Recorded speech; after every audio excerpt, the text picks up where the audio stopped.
Hello, Tracy Fagan. I would like to welcome you to a stop on your dating journey.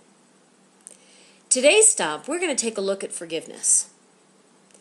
This was all sparked by a really beautiful Facebook post that I saw from my friend Lisa. Here, let me read it to you. She said, "Today would have been my 25th wedding anniversary. After years of work on forgiveness, I sent my ex-husband an email apologizing for any hurt I may have caused him. It is time for healing and forgiveness. Whether you know him or not, please send healing thoughts to him. If not now, then when? So why not now?" I read this and it just really touched my heart because she shows that she has definitely worked through this process and has really grasped onto the importance of forgiving and letting the past go and wishing the best for your ex. Many times when I talk about the whole concept of forgiveness in dating, people get kind of weird and they're like, well, what does it matter if I forgive my ex? What does it matter if I clear up that past? I just don't deal with them and they hurt me and I just don't even want to go there. Well, the thing is if you don't spend the time to clean up the past, it's really going to keep you from allowing love to come into your life. It's also going to show up as kind of an icky mess to anyone that might come along and want to date you. So the analogy that I kind of thought of with this, it's kind of like when you go to a fast food restaurant and you've got your tray of burgers and fries or whatever it is you're eating, and you walk around and you see a table that is just filled with goo and mess, and there's like blobs of ketchup and crumbs and spilled milkshake or whatever on the table, and you're kind of like, ew, and you just move on and find another table. And then there's times where there's a table that has some crumbs, but it's all dry stuff, so it's pretty minor, and you just get a napkin and you wipe it off yourself, but it's still, it hinders your dining experience, fine dining experience, I might add. And then there's the time when you go into a restaurant where the tables have been washed down and they're clean and they've been sanitized for you. Now, not saying that you need to sanitize your heart, but it is so important that when you allow someone new into your life, that they're coming into a table that has few to no crumbs. So that's done by forgiving and letting go.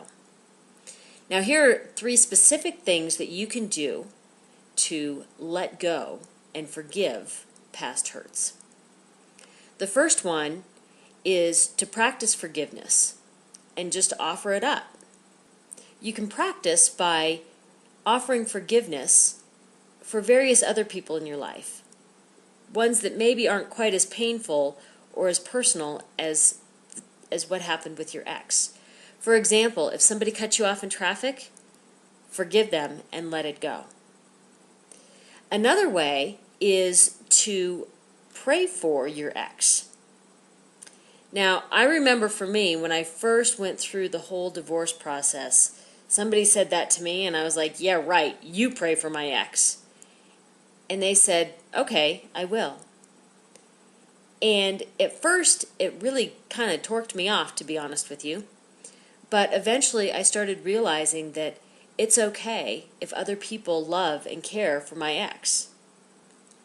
The third way, if you can't pray for them, is to actually wish them blessings.